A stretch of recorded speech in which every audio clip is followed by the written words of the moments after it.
பாருங்க உறவுகளே, நம்மளோட உறவுகள் வந்து இன்னைக்கு நம்ம தோட்டத்தில் வாழையில் எல்லாருமே நம்மளோட உறவுகள் அனைவருமே களை வெட்டிகிட்டு இருக்காங்க.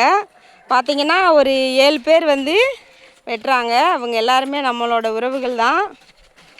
பாருங்கள், இந்த அம்மா வந்து ஏதோ உங்கள்கிட்ட சொல்ல போகிறாங்களாம். அம்மா சொல்லுங்கம்மா. கூலி வேலை செஞ்சு சாப்பிட்றோம் சார். அன்னாடு வேலைக்கு போனா தான் சாப்பாடு. ஊர் 5 ஊர் கழிச்சு போறோம்டா.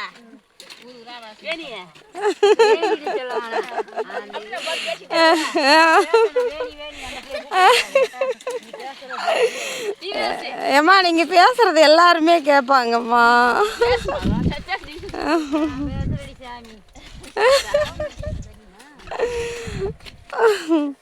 பாரு பையன் கவர்மெண்ட் பேசுறா. அதுக்குல